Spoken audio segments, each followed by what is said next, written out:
Caroline Fairchild, and I'm joined in the studio with Jane Fraser, the CEO of Latin America at Citigroup. Jane, welcome to the show. Thank you very much, Caroline. So Citi is already one of the most global banks, and tell us a little bit about where you are investing more internationally. This is a very international conference.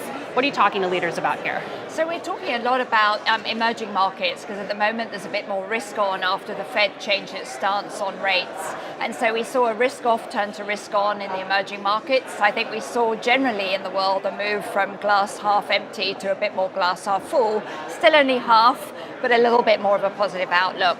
Obviously US equities are very attractive at the moment, probably more so the US than in Europe for investing at the moment, and in the emerging markets. ASEAN and Asia, there's a lot of opportunity there for growth. But in Latin America, it's all about the Andean markets. And we have a lot of investors here at the conference talking about how we are later in the cycle. Where do you think we are right now in terms of the investment cycle? What are you thinking about? I think we're probably getting towards the end of it, but we were in real danger at the beginning of the year and obviously a fairly brutal December of talking ourselves into a global recession. And the numbers were just not there. We weren't seeing it in terms of the labor market dynamics in particular. Consumer confidence has been good in most places around the world. So we really felt there was a bit of a disconnect there, an overreaction. And I think particularly coming out of the IMF this year, I think we've all felt a bit better that no, this thing's going to go on for a bit longer. So let's not make this a man or woman-made recession. There, of course, is a lot of conversations here at the conference about the economy, but a theme that I've been hearing CEOs talk about is the need to talk about social issues, driving social change. Yeah. How do you think about that as a CEO? Well, as you know, I run Latin America, and I think it's one of the geographies there where you really think about this in terms of inclusion, and you're thinking about it in terms of transparency, because corruption is also quite a big issue.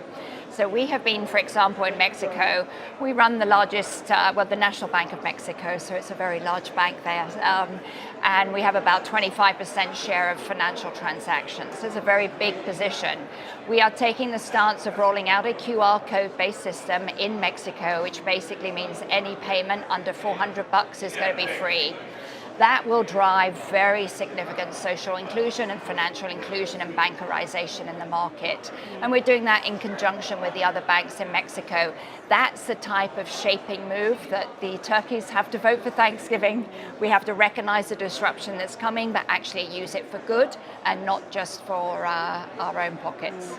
You're also here to talk about how we can get more women advancing in finance. It's one of the more trickier industries when it comes to gender inclusion. Yeah. How is that landscape changing, and how are you thinking about that? We're trying to change the conversation on the topic of gender equality, and that we're being much more transparent around the facts.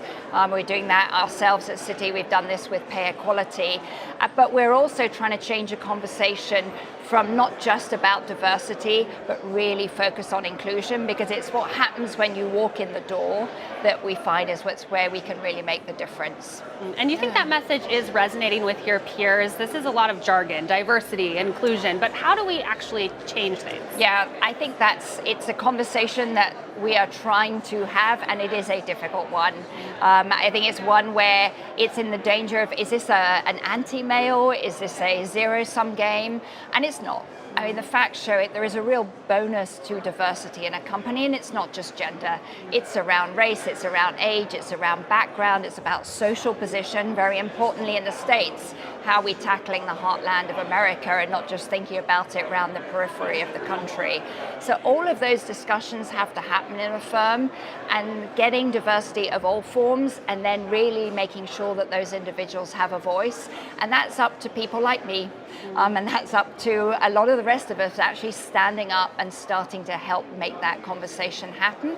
At Citi, we have been the first firm to put the facts on the table about where we are on pay equity globally. We operate in 98 countries, and we said, okay, we are going to put radical transparency around the fact that, as our CEO Mike Corbett puts it, the ugly truth. We are paying our median woman 71% of what we're paying our median man, because we do not have enough women in senior roles and enough women in the highest paying roles. Every single one around the table, we have made a commitment around our representation to get women up at a much higher percentage of the senior roles to 40% by 2021. And they're on our scorecards, so we're accountable. So we're trying to lead the way, but it's not easy. Let's talk about the specifics behind some of those numbers. A recent New York Times article talked about the quote unquote greedy professions, law, finance, consulting. They just require a lot of man hours, which makes it challenging for women who have opportunities outside of the home to really advance in their careers. How are you thinking about that in terms of just the sheer number of hours that you have to work in finance? How do you help support women who want to advance but may have families? Yeah, I can only speak personally. I've been in finance and in consulting, and my 5 years as a partner at McKinsey, I worked part-time. And I had an environment that was supportive around that. So when my kids were little, I was able to balance that. I think I'm realistic. I do think women can have it all, but you can't have it all at the same time. So at different phases of your life, when you're younger, you can be very intense around that life. When you've got a family, you want to have better balance around it. I was able to get that by working part-time, slowed my career down, but didn't shut down my career. And now, frankly, I can honestly sit here and say to you, I'm a better professional because I did that. I'm much better, I'm much more authentic, I'm much more empathetic to people. My clients always give me the feedback. I was much nicer when I came back from maternity leave than being this automatron beforehand. I do actually think that if people have a whole life, it makes them a far better leader, a far better professional, and the clients respond to it. Just have to have the courage to say, this is my path, and the organizations have to support it. And I think that's one of the sea changes that's coming on. Right, and I appreciate your optimism, but in a recent LinkedIn survey, we asked women in finance if they think they're just as likely as their male peers to advance, and less than a third thought that was true.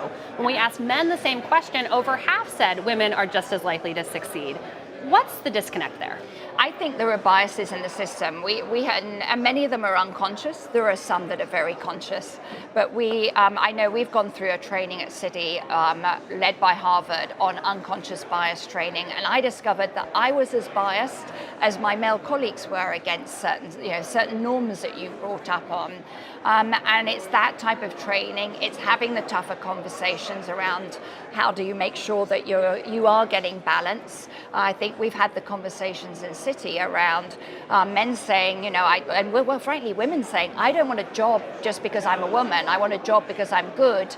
But on the other hand, I don't also want to have to be 20% better or work 20% harder to get that job. And we've been trying to drive a lot more of the changes into how those decisions are being made. But as you say, it's not easy, and we've got a long way to go as an industry, and I certainly don't deny that we've got a long way to go. You are the head of Citigroup in Latin America, but when are we going to see a female CEO of a major global bank? There's lots of talk of Wells Fargo right now, but do you think that we're going to get there soon in terms of having a female leader? I think we are going to get there soon. I think there's a very strong cadre of highly talented women in the industry. We see it at the American Bankers Award each year. There's a larger and larger group of really world-class leaders across the industry who are coming through.